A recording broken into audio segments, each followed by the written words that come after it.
Hi, good morning, and welcome back to Create, Share, Inspire podcast. This is episode 770. I'm Kristin Omdahl, and we're here live in my studio in Southwest Florida. If you are joining me live, please say hello. If you are new to the podcast, please also feel welcome to say hello. If you have questions for me, please feel welcome to ask them. And if you would just like to share with me and everyone else here what you've been working on, I know we all like to hear what everyone else is working on. I find there's lots of inspiration with just hearing what other people are excited about.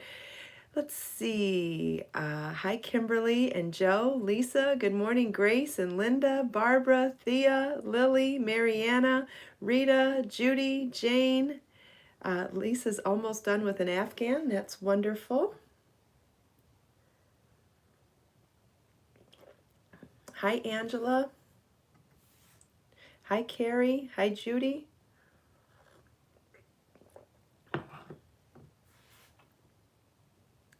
Today I aired the third episode of my beauty vlog here on my YouTube channel. For those of you that are interested, I recorded it this time because it was my night routine. So I recorded it last night, uploaded it to my YouTube channel, and then live premiered it this morning so that I could watch with everybody and still get a little bit of a live feel. In this episode, I showed my nighttime routine, which is why I had to record it. And in this episode, I show you how I take my makeup off with cleansing oil. And I also showed you how I use my sugar scrub for facial exfoliation. I got distracted. There's a delivery in the driveway. Anyway, so if you're interested in that, you can find that here on my YouTube channel. And also, I shared the recipes for both my cleansing oil and the base. Here's the thing. I'm sharing the base recipes for my cleansing oil and my sugar scrub in there.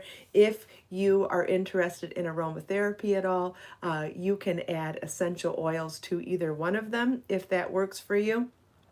Thank you, Judy, for sharing the link. Judy just shared a link to Beauty Vlog 03. That's the one that aired this morning. Hi, Lorraine and Debbie. Good morning. Thank you, Angela. I'm glad you liked it. Hi, Christine. Thank you, Judy. And of course, if anybody has any questions about anything that I shared there, always feel welcome to leave comments there. And I get notified from comments there, just like I do here or in any of my other videos. Thank you, Christine. I used hot rollers this morning. Let's see, I used hot rollers with a little bit of hairspray and a little bit of sea salt texturizing spray and a little bit of, what's the other thing? Dry shampoo. I find that dry shampoo works really well on fine hair for volume and texturizing, as well as sea salt spray. So I did both of those with a little hairspray and hot rollers. I wish I was better at the curling wands because I really like the more modern curls with the like beachy waves and the spirals, but I'm just not very good at it yet. So for me, it's just old-fashioned hot rollers. Thank you, Lisa. I'm going for a haircut tomorrow. It'll be the first haircut that I've had that is, I guess, professional in over a year. And I'm just really debating whether or not I have her cut bangs or just trim the bottom. Hi, Mariana. Hi, Kat. Hi, Iris from Chile. Glad you could be here. Hi, Donna and Lily. Lily, if you have lots of hair, you don't need dry shampoo. Or, well, actually, you need dry shampoo for different reasons. If you have lots of hair, you could use dry shampoo just for absorbing the oil if you wanted to go several days between washing hair. Dry shampoo has several uses. I use it for the added benefit of texture because I have fine hair, but there are still lots of reasons that dry shampoo would work for you too. Yeah, I don't know how to use a flat iron for beachy waves either, Christine. I haven't gotten good at any of those things, and I feel like if you're not good at it, you're going to go too slow, and if you go too slow with hot tools on fine hair, you could cause damage. So I have to somehow, without having experience, gain the confidence of experience to not damage my hair, or I'm not going to try it. I know, I'm caught between a rock and a hard place. But anyway, one of these days I'll figure it out. I figure out just about anything else once I put my mind to it, so just have to decide that's what I want to do. I do. I talk to my stylist and they say, oh, it's so easy. It's no problem. Watch. Yeah, I know. I watch the video tutorials. I'm just not very good at it. That's all. It's just a combination of not getting your hands to do what your mind wants you to do. But any of us that try something new with our hands know exactly what I'm talking about. You have to have that confidence of doing something with your hands that you're not used to doing. No different than learning a new stitch in knitting and crochet, learning a new cutting technique maybe in cooking, learning a new note combination or chord in guitar or piano. It really doesn't matter what you're doing. Learning how to transplant plants and not worry about hurting the plant when you pull the roots out of the ground. There's so many things that we could make excuses about. Everything that you're wanting to learn, you can either stop learning it because of fear or push through anyway. And so for some reason, I'm just not ready to do that with the curling wands.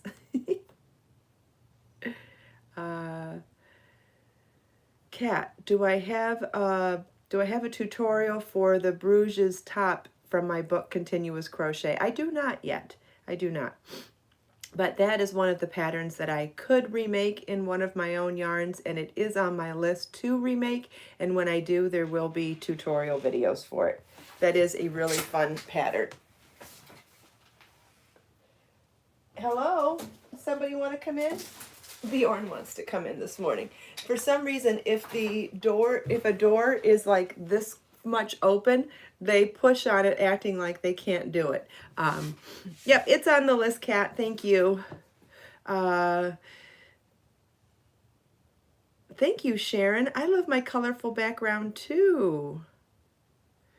Christine, if your arms are sore, you should take a break. Anytime your body is giving you pain, it's a sign that you're maybe overdoing something. And it could be that you're overdoing the stress level of it too. I find that when I'm trying to learn something new, often I have more anxiety and stress than I do when I'm used to doing it. So anytime you're feeling pain, when you're trying to learn something new, it's your body telling you to take a break. Definitely. You don't want to hurt yourself. Okay, I feel like we haven't really discussed enough about selling knit and crochet items, so I really would like to just open up the floor and ask any of you to please share your questions with me,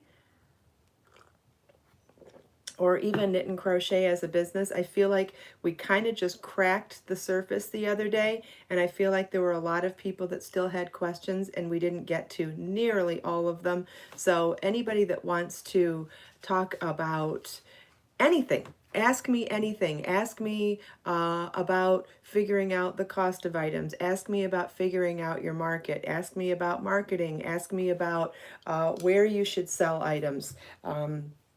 Ask me about how you advertise that you're going to be selling items. Ask me anything, because I've been doing this a really long time, and I don't know, Joe. I'd have to look. I don't know.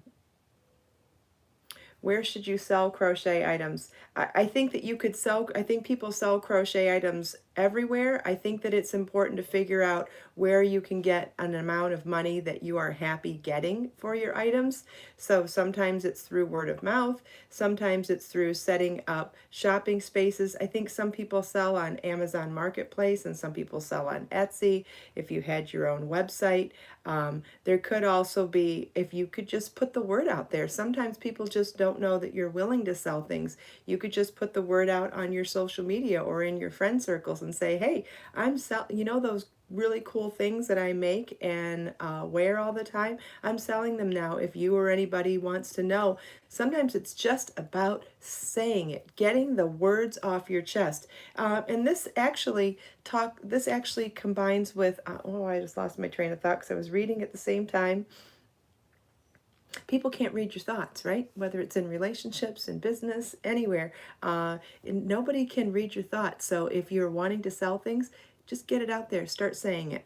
And word of mouth. How did I get started? I would love to tell my story of how I got started, but I want to make sure that I answer everyone else's questions first. So, Kat, if we don't get to my story today, we could always do it on another day. I have so many stories that I could share with you guys. Uh,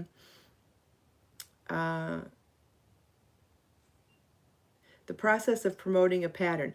Okay, the process of promoting a pattern would also apply to whatever your, some of the things that you would do for selling finished items, but you're selling to a slightly different audience, and it depends on who you're thinking your customer is. When I first started selling patterns, I was selling to magazines, and so I was selling my designs to publishers. And then your market and your marketing materials are completely different than when you're selling a finished pattern online. Selling finished patterns online, unless you have a name as a designer, you could be a tree in the forest. That's an expression that I use for not having customers. If you have everything in place but you don't have customers, you're still a tree in the forest, right? And nobody, I think I'm just butchering a phrase, but hopefully you know what I mean. If you don't know what I mean, say so. So you have to have a customer base, and if you don't have a customer base and you're trying to sell patterns individually, maybe it's time to get some more exposure. And yes, I will. This is the Sweet Clara dress. Sorry, I forgot to mention that. I'll talk about it in a minute, but if you're looking to gain more exposure, you really need to have customers to sell products to. And if you don't have customers yet, it might be a good idea to gain more exposure. So whether you sell your designs to a yarn company like me, or you sell your designs to a magazine, or you sell your a magazine publisher, or an online pattern website, or a book publisher, there are all sorts of ways that you can get your designs to larger companies, and then when they pay you, and then when they share the pattern with their customers with your name on it, hopefully with a link back to your website, you start gaining more exposure. That's how I started gaining a name for myself. When I started writing patterns, I had a website, but I didn't have any customers and nobody knew who I was, so I didn't have any traffic on my website. So I started writing proposals to yarn companies and magazine publishers to sell my designs. And that's how I got started in the design side of the industry. I did start with ready to wear first, where I sold items in, what do you call those? In open air markets. I started selling designs retail in open air markets. Then I started selling sample garments to boutiques, but had to sell at 50% for wholesale to retail. And then from there, I realized that just wasn't enough markup to make a profit with all of that and the labor cost. So I ended up sending proposals to magazines and yarn companies.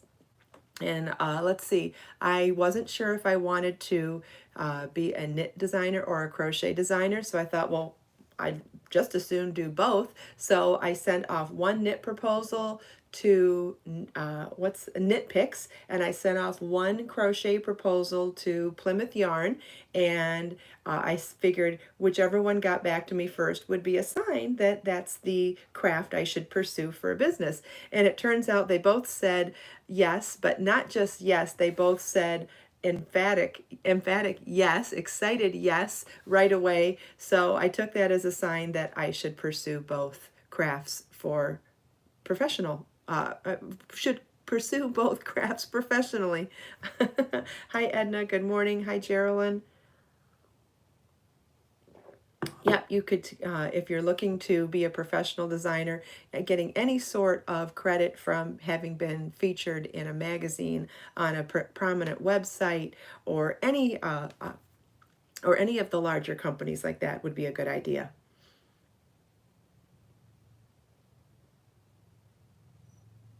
Okay, what other questions did I miss? Because there are a lot of good questions. Let's see. And if I didn't, okay. Oh, and the top I'm actually wearing a dress. I'm wearing the Sweet Clara dress. And I made mine quite long. You can see the bottom there, but it's coming to, can you see it there? It's coming to, I made it as long as mid-calf, and you notice I'm wearing it under with a same color slip underneath today without a belt. If I were wearing this out of the house, I would wear a jacket. It's actually kind of chilly this morning, so I would wear a jacket anyway. I like wearing my jean jacket or a blazer over it. You could also wear a cardigan. Which do I like better, knitting or crochet, and when did I learn? I like both, and I actually like both a lot. I really couldn't pick one over the other. I think that there are things that are fantastic about both, and they're just different. But I will say that I did learn both of them pretty much at the same time. I learned to crochet. I taught myself how to crochet while I was pregnant and living overseas in Israel, waiting for my baby to be born. Which was Marlin. So this was a long time ago, like 19 years ago, I guess. And I taught myself how to crochet. And within a month of teaching myself how to crochet, I taught myself how to knit too. And it was all for the purpose of making baby layettes while I was waiting for him to be born. So I taught myself how to make booties and hats and sweaters and pants and blankets in both knitting and crochet. Sharon, yeah, in general, the vast majority of the audience that you will find is not willing to pay for all the hours that go into making a handmade garment, except there are a few niche markets out there. There are some high-end boutiques that will pay, and there are some groups of affluent people that will pay if they can appreciate your handwork. And if you can find them, great. I know there are people out in Beverly Hills. I know there are boutiques that get top dollar for handmade items in Beverly Hills and other really affluent cities. There might even be something here in Naples or in Miami, but I know in Beverly Hills you can find it, and in New York City. There are affluent markets out there. If you can find them, great. That would be wonderful, right? I would love to make handmade one-of-a-kind pieces for people that were willing to. You leaving, honey? Just leave that at the door. Thank you. Bye. Love you too. But if you can't find people that are willing to pay you for your labor cost for high labor items like a dress or a cardigan or something that's big and full of lace, then you need to consider things that are low labor cost, like jewelry and hats and bags and small things, or even consider going into publishing and sharing your designs that way. So it just depends on what you're passionate about and what kind of a market you can find. Yes, Iris, I'm sure that there is a bridal market out there where you can get thousands of dollars for a wedding dress if that has hundreds of hours in it. I know there are people, because those same people would buy store-bought dresses for $3,000 to $5,000 to $15,000 and more. I realize that. So yes, there is a market out there for it. There's a market for everything. It's about finding that market, and it's about your marketing tools and what you use and how you use them to find the market that you're looking for. So you need to ask yourself, what brings you the most joy? Is it selling small items? Is it making big items? Is it selling designs? Figure out do you enjoy writing patterns? Do you enjoy making the samples? There's other jobs out there too. There are jobs making samples for designers and yarn companies. Which are not as high paying, but they are still work, and it's things that you could do to still be in the industry. Thank you, Sophie. Thank you. There is a link to the pattern if you would like to make the Sweet Clara dress. Judy has posted it in the live chat. If you would like to find the pattern, it's there. And it uses my yarn, Be So Sporty yarn, which is a #2 sport weight bamboo yarn, which is what gives it this amazing drape. It's so beautiful. This is color Periwinkle. I've made it into a cardigan, a vest, a pullover, a short sleeve pullover, a long sleeve pullover, and this is the dress version. There we go. Judy just posted a link to the dress pattern again if you'd like to check that out.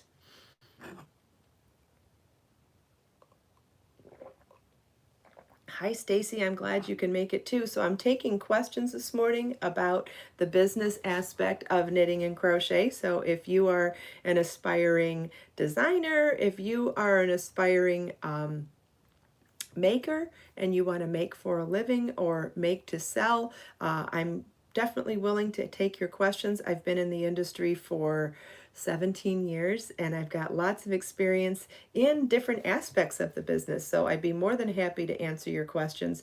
Now, I did find that last week when we were discussing this and people were talking about making a business out of crafting, I feel like the word business is sometimes used loosely. Excuse me, and I hope I don't offend anybody by what I'm about to say. But a business is, the whole point of a business is to make a profit. And if you are doing things to support a hobby, I don't know if I would really call that a business, but that's my personal opinion. I think that if you are doing something to, if you are supporting your habit or your hobby, that's fine too. Like there are people that make things to sell who cover the cost of their yarn and triple the cost of their yarn and feel like that's a decent price point to sell something.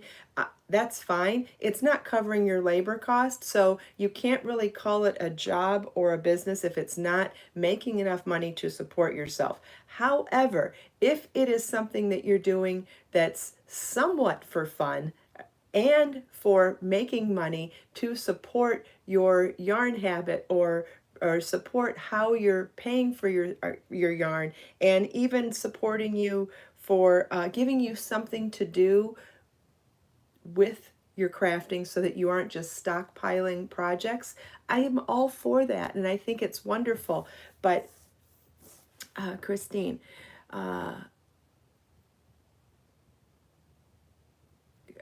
lots of questions about TV.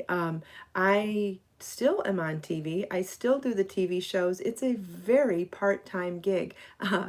Each season is recorded within 3 to 5 days once a year. The current show that I'm on, we only film one season a year. The previous show I was on, we filmed 2 seasons a year. And even at that, it was only 2 short weeks out of the year. It was not a full-time job at all. And it's for shows on PBS, which is shows that don't have commercials, so therefore you don't really have major sponsors. So it's really not for very much money at all. It pretty much covers the cost of going there and taking off work for a week. But I've always done it because it was such a wonderful experience to have TV as an experience, and also because it's great exposure for the rest of my business. So that's something else to consider. Anything that you do that may not necessarily pay you the top dollar that you want or what you think you're worth, there are things that you do for exposure too, including doing the live shows like somebody had talked about last week. They do the live shows to gain more customers. Although I still am concerned that if your price point of your finished items does not cover the cost of your labor, I do not think that it is the type of business that you can support yourself with. If it's something that you do on the side and you have a husband that works, or you have another profession, or for some reason you don't need money, that's fine. That's totally fine. Krishani, can I make a profit selling crochet items with Etsy? Yes, there are people that make profit selling crochet items with Etsy. What you need to figure out though is what is the price point and what is the labor cost that allows you to make a profit. And do you need to make a profit to just say on paper, I made profit on this item, or do you need to actually cover your labor cost to make a living? Those are 2 different things. Like if you don't need money and you don't have bills and you just want to say, hey, I put in $30 worth of yarn. I put in $10 in fees to Etsy, and I want to make $20 profit. Was that 30, 40, 50, and I'm going to sell it for $60. Woohoo, I made a profit. That's great. Great. And if that makes you happy, that's wonderful. But if you got $20 profit and it took you 10 hours to make it, which 10 hours is not that long for knit and crochet, you made $2 an hour. Okay. If you're happy with that, fantastic. If you need to pay your cell phone bill, if you need to pay your car payment, if you need to pay your mortgage or your rent or your groceries, you're not going to do it at $2 an hour. So I know that this might upset some people the way I say this, but let me tell you, I'm a Sagittarius. We are blunt, but we speak from the heart, and I'm telling you this because I care. I'm telling you the blunt, honest truth because I care and because I want you to have the real facts before you dive into something. I didn't. I was flabbergasted when I first started. And I got to tell you, I first started in this industry under major duress. I had just traveled 8,000 miles from an abusive husband with a 22-month-old baby, one suitcase that carried the clothes on our back, a couple of toys for him, and my knit and crochet tools with the dream of making a living and staying at home with him. So my original guess was I'm just going to make shawls and sell them. And I figured out my labor cost, I figured out my yarn cost at retail, and I sold them for $300 to $500 a piece at boutiques and at shows out in the park. And that was great until I sold all of them and the shop said, wow, I need the whole lot and more in 6 weeks. There's no way I could have made them. So I realized that retail to wholesale wasn't going to work for me. I continued to try to sell to individuals, and there's just so many people that are willing to spend $300 to $500 on a shawl. So I sold one here, sold one there, worked on word of mouth advertising, but it was really difficult to keep up with the demand at the labor cost, at the amount of labor, and that was even covering my cost of labor at, I think I was getting like $20 or $30 an hour for labor. So that was even incredible in that respect. But then where was I going with this? Oh, I didn't have anybody to tell me the truth. I didn't have anybody to tell me, wake up, you're not going to make money long term from this. This is a great way to get short term cash, but you're never going to make a business long term without a labor force. And so anytime I can look back on my 19 years in this industry and think about all the times I tried things, they didn't work, tried things, they did work, and never had anybody to reach out to and say, hey, what do you think of this? Will this work? I want to give back and I want to be able to help people. So even if my opinions sound harsh sometimes, it's because I really am emphatic about telling you the truth. I'm not going to sit here and sugarcoat things for you because I absolutely do not want to waste anyone's time, especially if you need money. If you need to make money and you need to make money quickly, sometimes this isn't the best way to go. How much would you charge? How much would I charge for one of my hats? I have not done any research on retail prices, but let me give you an example. So for this hat, this is the Heather hat in my new book, 24 Crochet Gifts. I was working on the tutorial for it last night. So this is $32 for a ball of yarn. And what would you, let's say 5 hours of work. So if you were going to, let's say you wanted to, let's just make it $10 an hour. So it'd be 50 hours in labor and $30 in yarn. So that would be $80. I would start at an $80 price point if I were going to try to sell this as a profit to make money to support myself as my sole income. Now, if you're looking to support your yarn craft, there are people that would say, hey, I'm just going to sell it for the cost of yarn and a few extra bucks for myself so I can turn around and buy more yarn. That's okay. If that's what you want to do and you don't need money to pay bills, you can do that. You're welcome, Krishani. No, Christine, nothing has been a quick ride. I started my YouTube channel many, many years ago, and to this day, it doesn't go fast. I mean, people say, oh, it must be nice to have 80,000 subscribers. I've busted my butt to get 80,000 subscribers over like 10 years. Like, I don't grow, my business doesn't grow quickly. I'm not an overnight success. I've been busting my butt for like 17 years or 18 years, whatever, 19 years.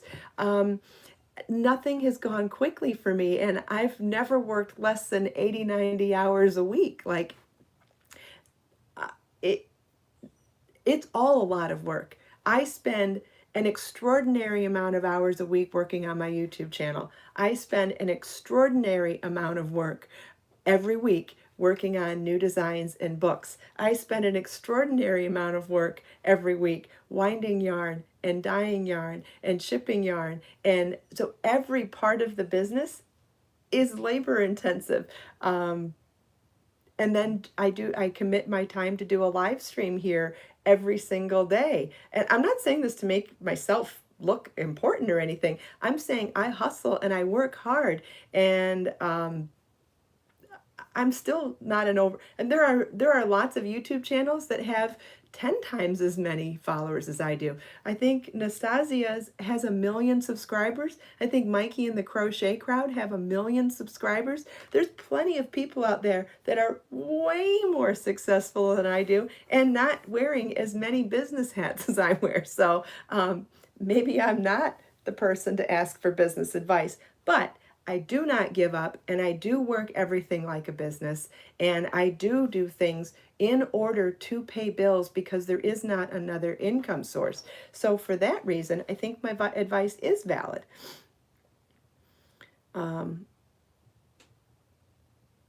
Yes, Stacy, labor cost is why handmade items should be expensive.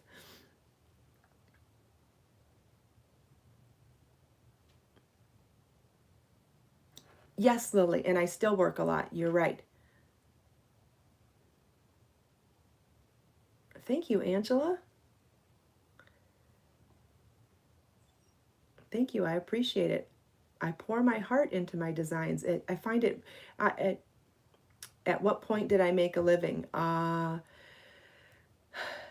been making a living at this for a long time, but that's because I juggle lots of different aspects. I publish books, I sell yarn, I sell individual designs, I monetize my YouTube channel. There's different things, and I do lots of different things to make money. I don't make money at just one thing.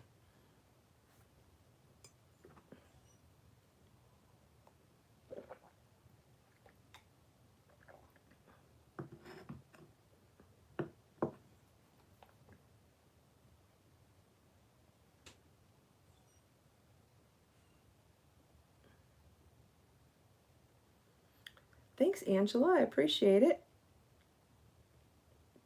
Okay, so I promised you that tomorrow, oh, we're running out of time. We're way out of time too. Anyway, well, obviously this is a conversation that we need to continue, maybe even just make a point to bring it up more often, because I know there's lots of questions about business, and I'm really excited about that because it is another interesting aspect of craft, because some parts of the business are similar to other businesses and some parts of the business are totally different than other businesses.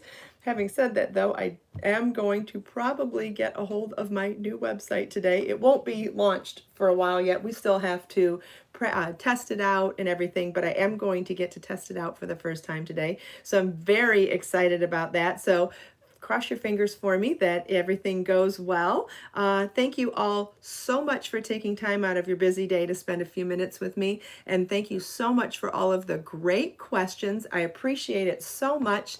If you have other questions, or you later on today you go, hey, I forgot to ask that, and this is important too, come back to this podcast. This is episode 770, and leave them in the recorded comments. I get notified from those comments throughout the day, and I'm more than happy to answer your question in real time there.